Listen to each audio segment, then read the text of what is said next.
Soy José Mujica, campesino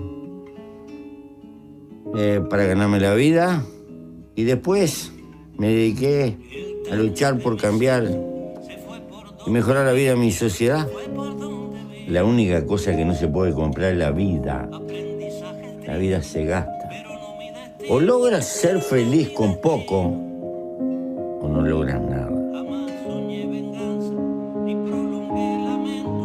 Y a veces me acongoja la tristeza. Y a veces me ataca la alegría. La alegría me ataca porque tan feliz, porque me voy a morir feliz, porque he gastado mi vida y pertenezco a una generación que con aciertos y con muchos errores entregó toda su existencia por lo que pensaba y por lo que sentía y puso la carne en la parrilla. Y me siento que no ha sido en vano. Y quedan multitud de compañeros nuevos para levantar la vieja bandera de la igualdad y de la justicia humana. Me puedo morir tranquilo porque vendrán otros a levantar en el mismo poder la bandera que levantan.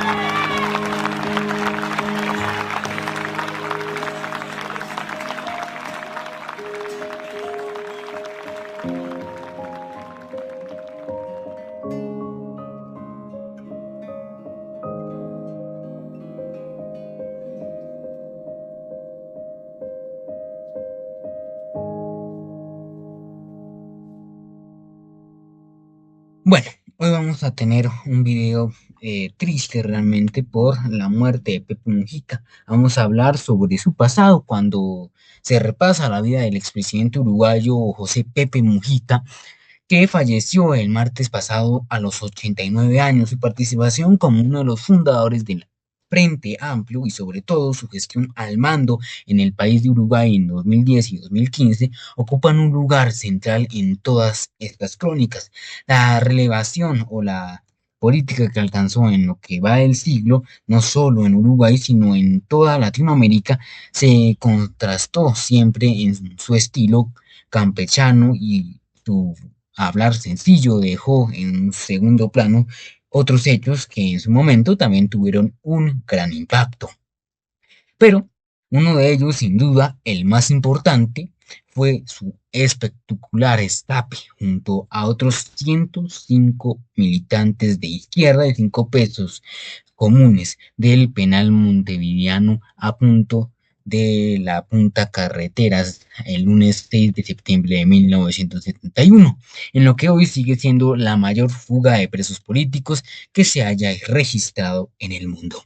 Planificada hasta el último detalle, la operación que irónicamente llamado El Abuso se realizó realmente al principio al fin en total silencio y sin disparar un solo tiro.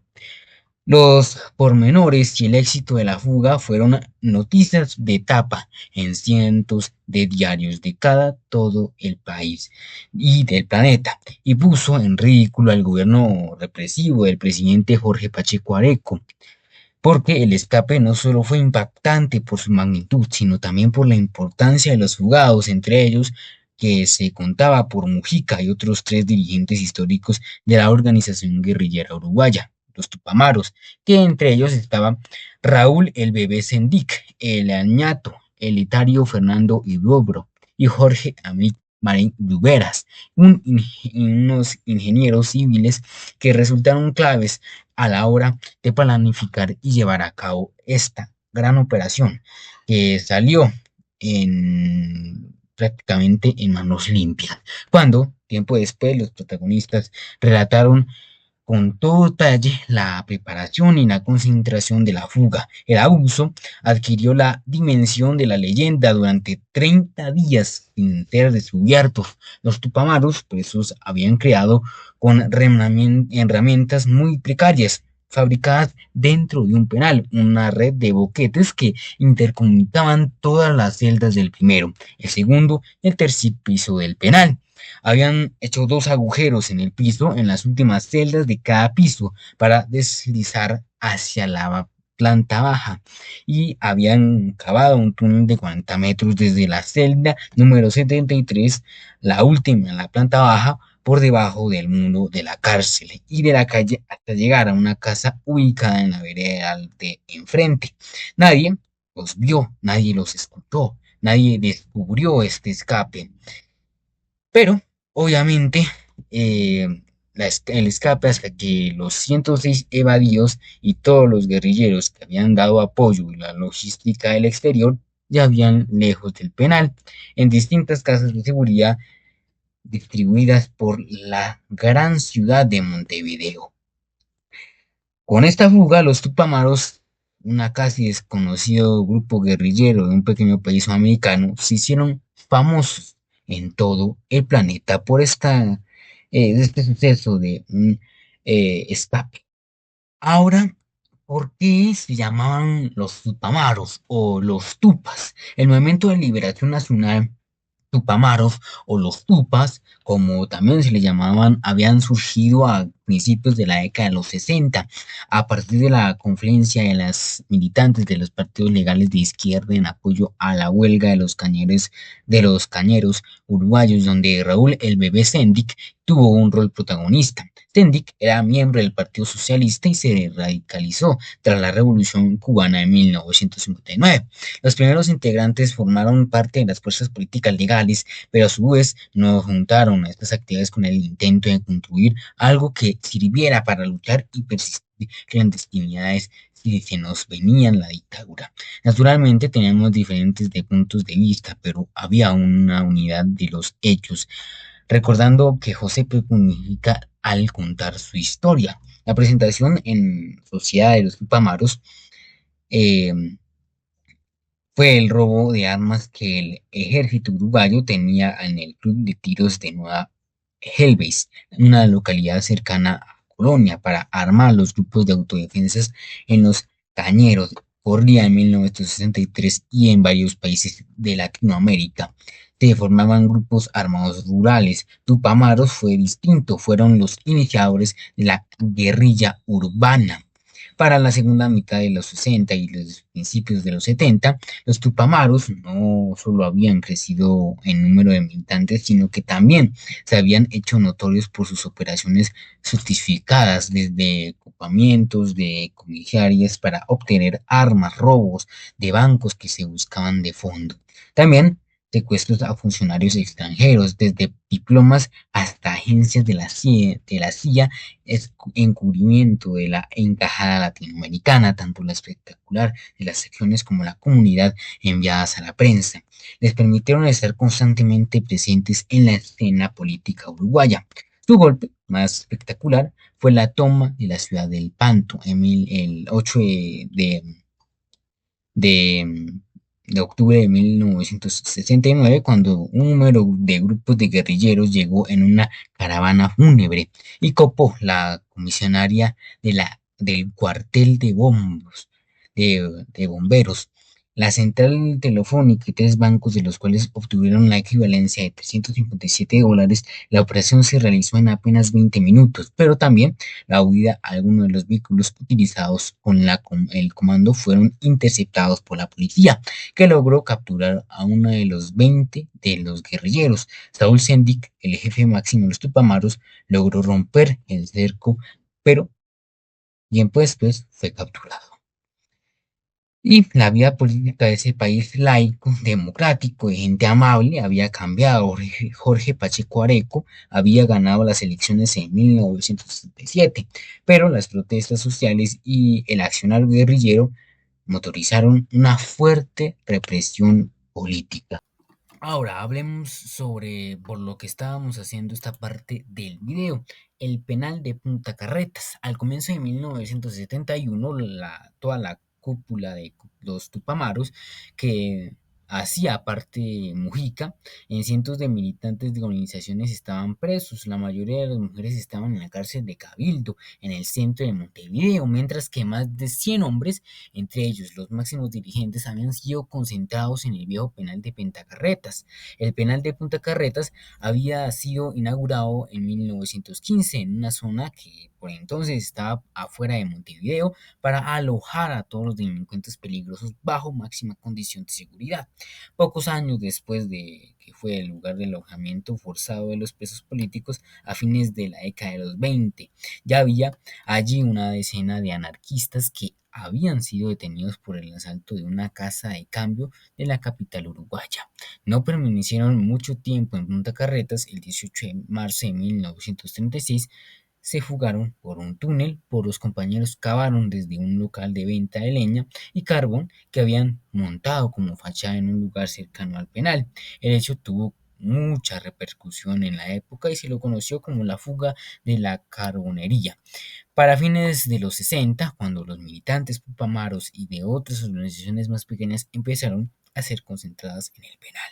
Punta Carretas distaba mucho de ser la moderna cárcel distribuida y construida a principios del siglo. La estructura edilicia estaba deteriorada y la argamasa de las paredes podía remover con facilidad. Eso resultaría clave para la planificación y la ejecución de la fuga el 6 de septiembre de 1971, para una fuga que cabe en la historia.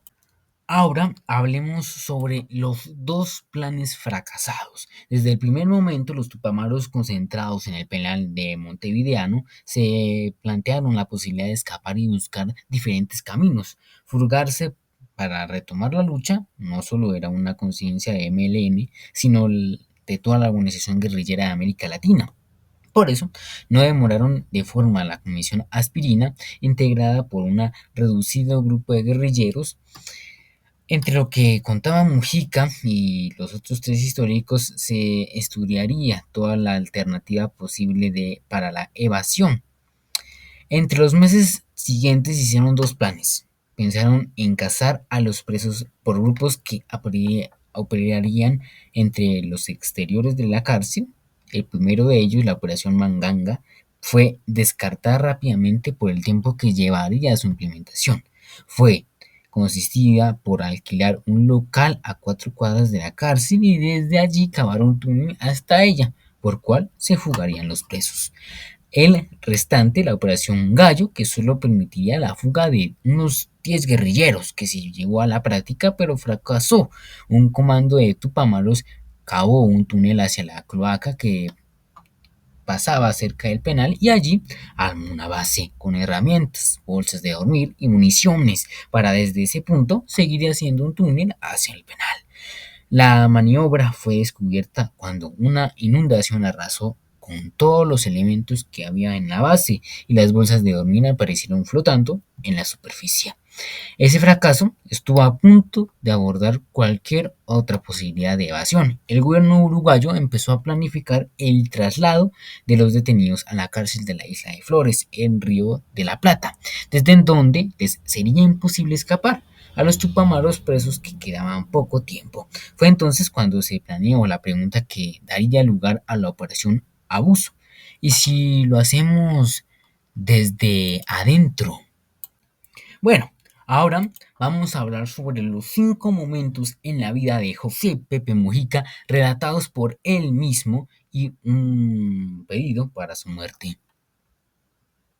Vamos a hablar sobre el primero, cuando cayó baleado en marzo de 1970. En esa época yo era el jefe militar de una columna. Estábamos preparados en una operación que al final se hizo legendaria. Había un grupo económico en Uruguay que guardaba riquezas clandestinamente para eludir impuestos. Y tenía reservas de monedas de oro, libras, esterlinas. Teníamos la información y estábamos preparados esa operación para robarlo. Estábamos en un café con un compañeros legales que no eran clandestinos. Llegó una patrulla y ahí anduvimos a los tiros. Traté de resistir y recibí algunos balazos en el suelo, y a causa de los cuales perdí el vaso, me hicieron el páncreas y fui a dar a un hospital militar que estaba muy cerca. Mi operación y yo no sabía nada. El que me operó era un médico compañero que yo no conocía.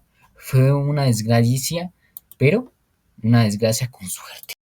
Ahora, vamos a contar lo de la fuga de prisión por un túnel en septiembre de 1971, pero por palabras de José Pepe Mujica. La primera fuga, que se llamó El Abuso, está precedida por un montón de intentos. La idea era que los compañeros de afuera en la cárcel hicieran un túnel hacia adentro, pero tuvo enormes inconvenientes que causaron alarmas y le hicieron peligrar. En esas condiciones surgió la idea de intentar un túnel de adentro de la cárcel hacia afuera. Pero había que solucionar una multitud de problemas. Uno de ellos, cómo agujerar las paredes de una cárcel vieja de ladrillos enormes, muy duros. No enteramos por los pesos comunes que las paredes se serruchan con una cadena. Hicimos un primer ensayo en la celda en que yo estaba con otros compañeros. Robamos una cadena de los barrios, hicimos un agujero de un lado al otro y empezamos a hacer. Pero las cadenas no resistían.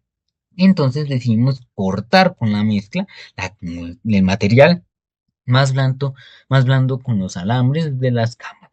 Mediante el sobornos convencimos a algunas autoridades para que, eh, para que las riquezas fueron una mirada desde afuera y nada más. Estábamos en un piso arriba y el piso de más abajo era el preso de los comunes. Necesitábamos atravesar las paredes de tal manera de que se saltaban unos paneles cuadrados y se ponían.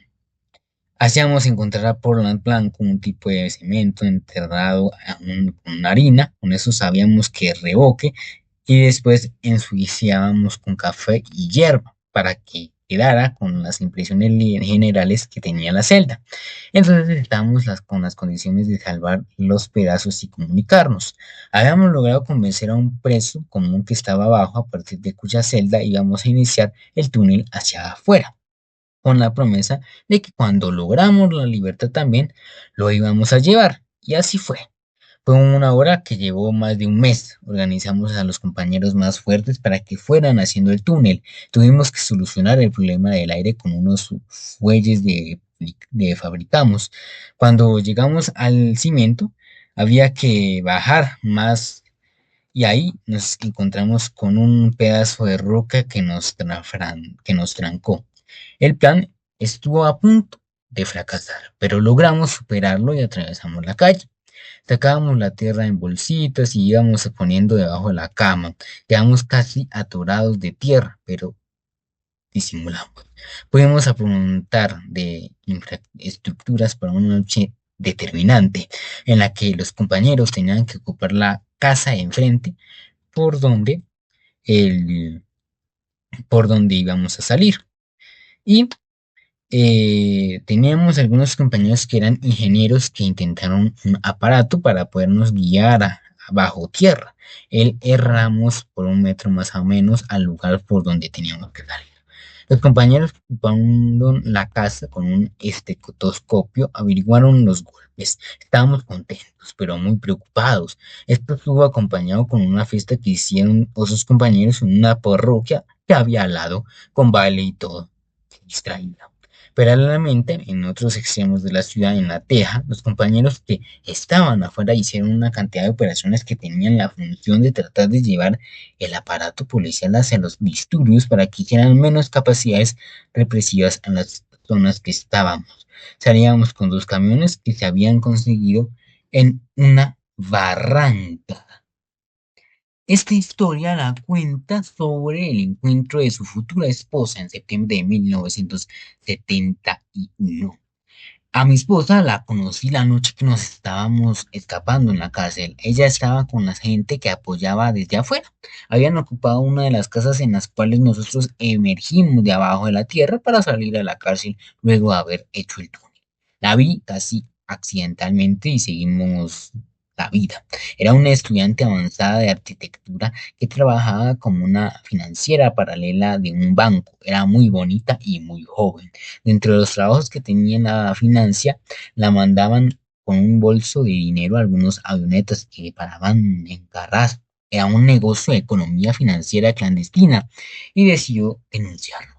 Pero el banco estaba muy conectado a los intereses de ese ministro de Economía de la época. Se dio cuenta que los recursos legales de que se podían hacer iban a fracasar y decidió pasarle la información y a los Tupamaros. Y unos compañeros fueron a esa oficina. Se llevaron un montón de documentos e hicieron la denuncia pública.